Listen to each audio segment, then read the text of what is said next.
Hi hello అండి, నమస్తే, welcome back to one more mini vlog. అమ్మవారికి ఈ రోజుకి 2 days అయితే కంప్లీట్ అయిపోయి, ఈరోజు అయితే 3rd డే కదా.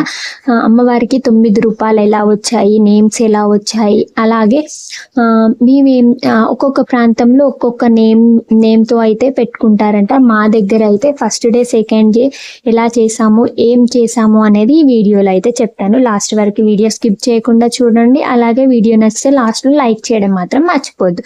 మొదటి రోజు బాల త్రిపుర సుందరి దేవి రూపం చిన్న బాలిక రూపంలో కనిపించే త్రిపుర సుందరి అమ్మవారు. ప్రత్యేకత, నిర్దోషత, పవిత్రత, అమాయకత్వం, మొదలు పెట్టే పనులకి శుభారంభం ఇవ్వడం. ఆరాధన ఫలితం పిల్లలకి ఆరోగ్యం, ఆయుష్, మంచి బుద్ధి వస్తాయి. పెద్దలకి కొత్త పనుల్లో విజయాలు, దుష్ట శక్తుల నుంచి రక్షణ లభిస్తుంది. సారాంశం: నవరాత్రి మొదటి రోజున అమ్మవారిని ఇలా పూజించడం వలన మంచి ఫలితం లభిస్తుంది.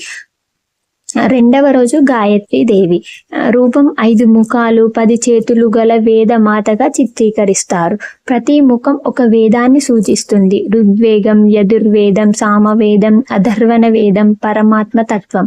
ప్రత్యేకత: గాయత్రి దేవి అంటే జ్ఞానం, బుద్ధి, వేదమాత, సూర్యశక్తి రూపం. ఆరాధన ఫలితం విద్య, జ్ఞానం, మంచి నిర్ణయాలు తీసుకునే శక్తి. చీకటి, అజ్ఞానం తొలగి వెలుగు, జ్ఞానం వస్తుంది. భక్తులు గాయత్రి మంత్రం జపిస్తే ఆత్మశుద్ధి కలుగుతుంది. రెండవ రోజు గాయత్రి దేవిని ఆరాధించడం వల్ల బుద్ధి, జ్ఞానం, మానసిక శాంతి లభిస్తుంది.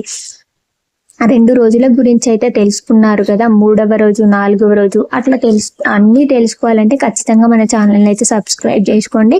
ఎనీవే, లాస్ట్ వరకు వీడియో చూసారు కదా, ఖచ్చితంగా వీడియోకి లైక్ చేయడం మాత్రం మర్చిపోద్దు.